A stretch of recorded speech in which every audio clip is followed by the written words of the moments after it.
네, 안녕하십니까. 네. 오늘 어떤 내용 준비하셨습니까? 그동안 녹취 파일로만 자세히 들을 수 있었던 최순실 씨 육성 들려드리겠습니다. 네. 그거에 증거가 있나요? 제가 직접적인 참여를 했다는 게. 저는 정부의 정책에 어떤 예산에도 참여한 적이 없습니다. 그건 모르겠습니다. 제가 관여할 일도 아니고 제가 그런 거에 관여한 적도 없습니다. 저는 어떤 이권도 정부에 대해서 받은 적이 없고, 그렇죠. 저는 미르재단이나 어떤 블루케이나 어디를 통해서도 돈을 한 푼도 받은 적이 없습니다. 제 통장이나 제가 개인 이득을 취한 것도 하나도 없습니다. 저는 다른 거는 본 적이 없고요. 관심도 없고, 저는 그런 인사자료에 관여하고 싶지도 않고, 제 주변에는 그럴 만한 사람도 없고, 제가 그런 거에 관여하고 싶지도 않았습니다. 그건 확실히 기억이 안 납니다. 1월 16일 헌법재판소 10시간 넘는 변론이었지만 주요 증인으로 나온 최순실 씨의 답변은 대체로 이러했습니다. 명확한 증거로서 제시된 윤전추 청와대 행정관에게 보낸 크리스마스 카드. 최순실은 이것도 묵살하는데 증인은 윤전추와 잘 알던 사이가 아닌가요? 피트니스에서 근무했었으니까 얼굴은 압니다. 윤전추는 누가 자신을 피청구인의 행정관으로 추천했는지 모르겠다라고 진술을 했는데, 그러면 증인이 추천했다고 볼 수밖에 없지 않나요? 아니요. 왜 그렇게 보시죠? 저는 그 사람이랑 같이 저는 운동했지만 볼 시간이 별로 없었습니다. 굉장히 바쁜 사람이었고 새벽에만 나왔던 사람들이랑. 증인이 윤전추에게 크리스마스 카드를 보내면서 전추 씨 메리 크리스마스 성탄절 보내시고 새해에는 꼭 시집 가세요. 최순실이라고 기재한 것을 기억하나요? 기억 못합니다. 기억 못합니다. 피청구인이 나쁜 사람이라고 말한 노태강 문화체육부 국장을 아나요? 모릅니다. 전혀. 그런데 증인의 주거지 책상 위에서 발견된 메모지에 노태강이라고 기재되어 있는 이유는 무엇인가요? 모르겠습니다. 하도 고용태나 유상용이나 이런 사람들이 하도 무슨 문서라고 많이 갖다 놓고 이렇게 해갖고 제가 그런 것도 다 신빙성이 없다고 봅니다. 모른다, 기억 안 난다는 말 외에 눈에 띄는 건 고영태에 대한 언급. 2016년 1월경 고영태에게 관세청 차장과 인사국장을 할 만한 사람을 알아보라고 한 적이 있습니까? 없습니다. 그러니까 고영태의 말은 제가 진실성이 없기 때문에 하나도 대답할 수가 없습니다. 고영태 진술에 의하면 증인은 평소 문제가 있고 비리가 있는 사람들을 항상 좌파라고 표현하면서 그런 사람과 현 정권을 비판하는 사람이 있으면 알아보라는 말을 하였고, 누구에게 듣고 와서 그 사람에게 알아보라고 특정하여 지시한 적이 있다는데 사실인가요? 그러니까 고영태의 진술은 신빙성도 없고 2014년에 촬영을 한 걸로 봐서 계획적으로 모든 일을 꾸몄다고 생각합니다.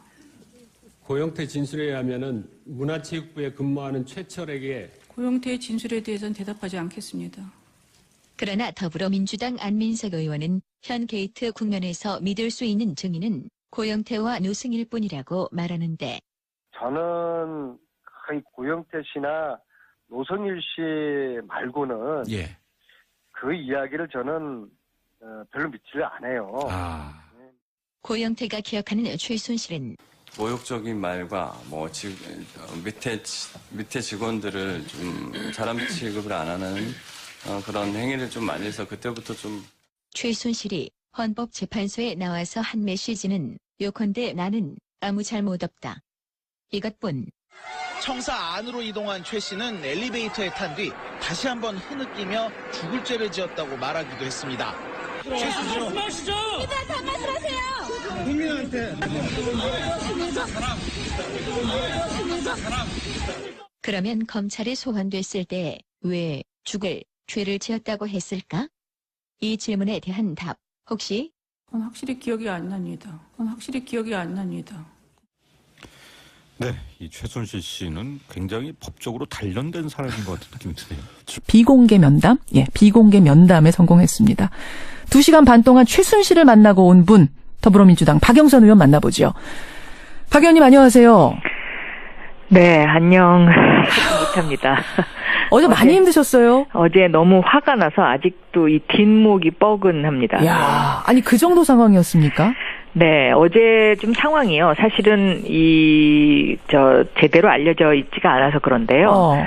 그 저희가 최순실을 면담하러 들어간 수감동에 예. 그 무장 교도관이 배치가 됐었습니다. 무장 교도관이라니요? 네, 그러니까 가슴에는 기동 순찰대라고 써 있던데요. 예. 큼은 옷을 입고 보통 덩치가 보통 사람의 한 1.5배 내지는 2배 정도 되는 그런 사람들인데 가슴에 이렇게 뭔가를 다 무장을 하고 있더라고요. 근데 이 무장 교도관이 배치되는 경우는 교도소 내에서 폭동이 일어나거나 예. 그 수감된 그 사람들끼리 뭐 폭행 사건이 있거나 이랬을 때 이 사람들이 올라와 오는 건데요. 폭력 진압용가 교도소 경찰 이런 거예요. 예. 그런데 최순실을 보호하기 위해서 국회의원들이 있었던 그 방에 무장 교도관이 배치됐다. 이거 굉장히 저는 심각한 상황이다라고 생각이 되고요. 예. 이 사람들이 보안과 소속이라고 하더라고요. 예. 그러니까 이 사람들을 불러들인 사람이 누구냐. 이것을 나중에 밝혀야 되지 않을까 저는 싶습니다. 그러면 청문위원들을 폭동 세력으로 본 거예요? 뭐 그렇다고 봐야죠. 왜냐하면 최순실을 보호하기 위해서 그 사람들이 최순실 문 앞을 막고 있었으니까요. 아니 누가 불러들였다고 지금 예상하세요? 짚히세요?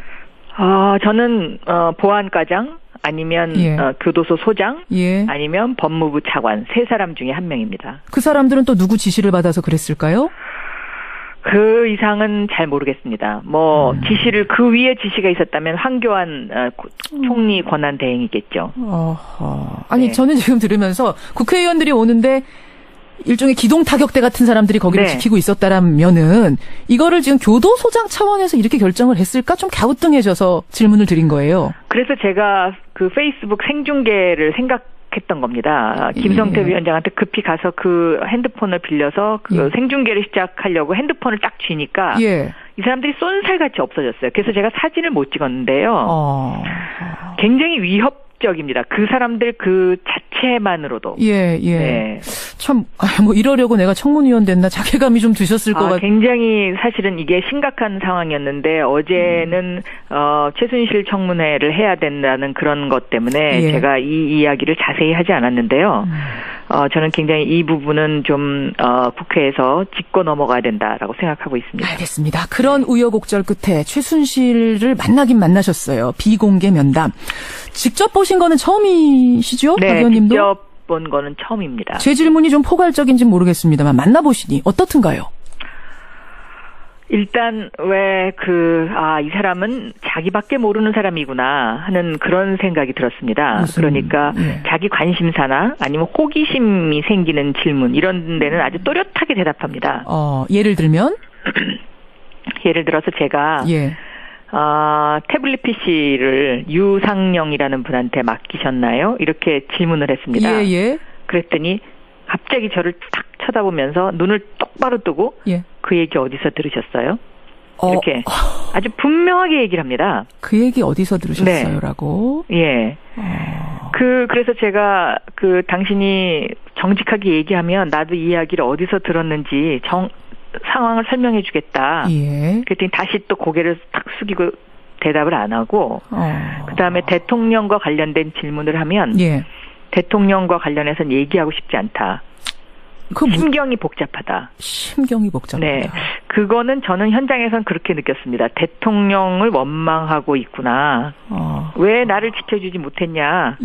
나는 대통령이 퇴임한 이후에 재단 이사장 만들어주려고 내가 이 고생했는데 뭐 이런 것이 눈 속에 담아 있었다라고 저는 느꼈습니다. 원망의 눈빛이 느껴졌단 말씀. 아니 근데 원래 최순실 씨가 그 청문회 못 나오는 이유를 공황장애가 있다. 뭐 몸과 마음이 너무 좋지 않은 상황이라 도저히 청문회 못 나간다 이랬잖아요. 뭐 마음은 좋지 않을 수 있겠죠. 그러나 건강 상태는 전혀 이상이 없었습니다. 그래요. 그리고 그 와중에서도 뭔가 이렇게 꼼수를 피려는. 그러니까 청문회 도중에 또 화장실을 가겠다 그러더라고요. 그래서 제가 그 화장실 가겠다는 것을 믿을 수가 없어서 제가 여성위원이라서 따라 나섰습니다. 그랬더니 화장실 갔다 나와가지고는 교도소 소장님한테 제가 왜 여기 있어야 되냐. 응? 그걸 또 항의하려고 나간 거군요. 그렇죠. 내가 왜 있어야 되냐? 언제까지 있어야 되냐? 언제까지 나 빨리 보내달라. 아니 그거를 얘기를 하면 그게 어디 통해가지고 이게 통할 거라고 생각을 있는 구석이 통하는 것 같습니다. 왜냐하면 제가 교도소에 뭐 면회를 여러 번 가봤습니다마는 교도소 소장이 저렇게 쩔쩔매는 수감자를 처음 봤습니다. 그래요. 그러니까는 예를 들면 법무부도 지금 쩔쩔맵니다. 이들이 자기네한테 불이익이 올까봐 그러는지는 모르겠습니다만은 그 쩔쩔매는 그 장면과 어제 무장교도관을 배치했다는 그 두 가지 사실 때문에 제가 사실은 밤에 잠을 제대로 잘 못 잤습니다. 너무너무 국민의 한 사람으로서 수치감을 느낍니다. 알겠습니다. 최순실. 네. 어제 그렇게 해서 이제 우여곡절 끝에 청문회 면담하셨는데 나온 답변도 시원치가 않아요. 김기춘도 모른다. 안종범도 모른다. 우병우도 모른다. 다 모른다고 했죠? 모든 그 재판과 관련된 부분에 있어서는 다 모른다고 하고요. 딸 이야기가 나왔을 때 잠시 눈물을 보였었고, 어떤 그 사람한테 예를 들면 저희가 이렇게 그 동정심을 가질 수 있는 어떠한 요만큼의 인간적인 면도 발견하지 못했습니다. 그런 와중에 어제 새로운 추가 의혹을 하나 박 의원이 제기하셨어요. 우병우 전 수석의 장모 김장자 씨가 최순실 씨 아버지, 그러니까 최태민 씨가 생전에 총재로 있었던 그 구국봉사단 단원이었다. 그러니까 최태민의 구국봉사단 단원이 김장자 씨였다. 이게 지금 확인이 된 겁니까? 아니면 추정입니까? 지금 제보가 들어온 사실인데요. 제가 이 이야기를 한 이후에 어제 밤사이 기사를 보면 그 구국봉사단에 관련했던 사람이 그게 맞다라고 증언을 해준 기사가 하나가 있더라고요. 그래요. 그래서 제가 이 이야기를 한 이유는 특검에서 이것을 좀 확인할 필요가 있지 않느냐. 국회의원들은 수사권이 없지 않습니까? 그렇죠. 그러니까 이게 한계가 있습니다. 그래서 이 부분이 확인이 되면 어제 추가로 난 기사를 보면 거기에 최순실 씨와 그 이상달, 그러니까 우병우 장모로 보이는 사람들이 같이 이렇게 어딘가 그 봉사를 가갖고 찍은 사진 같은 것들이 있더라고요. 그래서 좀 더 이것은 추적을 해봐야 될 것 같습니다. 알겠습니다. 박영선 의원 지금 만나고 있습니다. 네, 박 의원님. 지난 청문회에서 활약이 상당했던 증인 한 명이 있어요. 바로 K스포츠의 노승일 부장. 네. 최순실 씨가 독일에서 전화 걸어가지고 노 부장한테 전화 걸어서 증거인멸 지시했던 거 폭로했고, 또 친박계 국조특위 위원들이 위증교사 했다는 의혹 제기한 것도 노 부장이고, 청문회장에서 차은택한테 법률 자문을 해주는 검사가 하나 있는데 그 검사를 소개해준 사람이 우병우 수석이다. 이거 밝힌 것도 노 부장이지요? 그렇습니다. 근데 그 노승일 부장을 징계하기 위해서 오늘 K스포츠재단의 징계위원회가 열린답니다. 이 얘기 들으셨어요? 적반하장이죠. 네. 그러니까 회사 행위를 했다 이런 이유로 징계한대요. 그렇습니다. 네. 만약에 그렇다면 그건 적반하장이고요. 그 K스포츠 재단이 지금 무슨 일을 하고 있냐면 재단 이사장이 이 재단을 없애지 않기 위해서 여기저기 부탁을 하고 다니고 있거든요. 아니 K스포츠 재단이 이미 없어진 걸로 아는 국민들도 많으신데 지금 K스포츠 재단도 그대로 있고 미르 재단도 그대로 있는 거예요? 그대로 있습니다. 그리고 돈도 그대로 있습니다. 그리고 그 K스포츠 재단에 맡겨진 돈이 그 정동춘 이사장과 박헌영 과장인가요? 그 사람 이름으로 해서 삼성생명보험의 저축성 예금으로 개인 이름으로 들어져 있죠. 개인 이름으로? 네. 근데 이분들은 지금 이 스포츠 재단을 계속 유지시키는 것이 목적입니다. 네. 그러니까 이런 부분들에 대한 그 디테일도 국민들이 감시를 저는 해야 되는 부분이다라고 생각하고 있고요. 이분들의 주장은 뭐냐면 자기네는 정당한 방법으로 만들어진 재단이라는 것입니다. 여전히. 네.